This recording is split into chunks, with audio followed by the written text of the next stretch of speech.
Gears of War is a bloody, brutal, unstoppable juggernaut of a franchise in the gaming industry. But now that its rampage is coming to an end, does the final entry in the trilogy deliver the goods? I can't wait to hear this shit.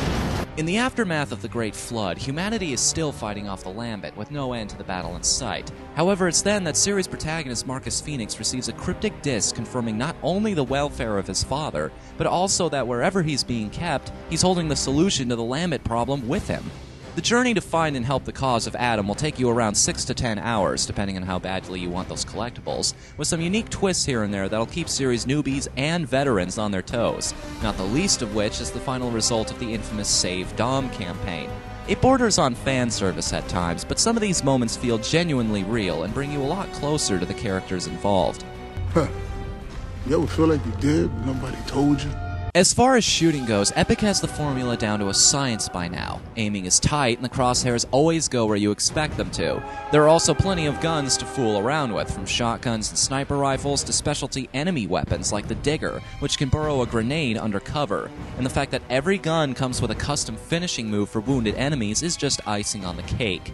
The now trademark action reload system also adds another layer of skill, offering boosted firepower for good timing and gun jams for those who lack it.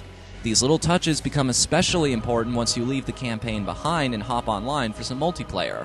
All the standard modes you've come to expect are there, but it's the new touches that'll really leave you wanting more, not the least of which is the new Beast mode, where you get to play as the various Locusts in a team effort to take down stranded civilians and COG heroes. After fighting against these creatures for the entire campaign, the ability to play as them with all their powers intact is unbelievably gratifying and can easily chew up hours.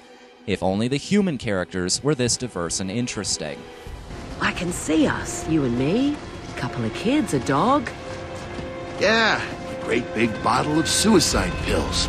Lots of smart decisions have also been made with the online connection process. The assurance of smooth multiplayer is nice, but all the steps involved mean that at worst, you might spend minutes waiting for a suitable lobby. Players also have a tendency to bail when a match goes on for too long, so expect a lot of fair-weather gaming. The engine itself can also be a little unpredictable. Marcus apparently has the impact force of a small semi, because anything he touches gets brushed aside without effort. We also encountered one scenario where a cutscene wouldn't continue unless all gears were present. Too bad one was stuck on an elevator for almost a minute before she glitched into position. The settings you'll visit also occasionally break the traditional shooter palette, offering more than the typical grays and browns by adding blue, green, and a lot of yellow in the bigger set-piece moments. Most of these are on rails, though, so you won't be getting too good a look at your new surroundings. Spit it out.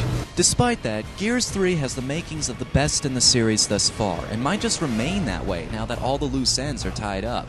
The typical short campaign syndrome of shooters is in effect here, but the new multiplayer modes are so fun you probably won't even mind. If you've liked what you've played so far, the third entry will leave you with a good taste in your mouth. And even if you're new, it's never too late to start. Gobble, gobble, gobble, motherfucker!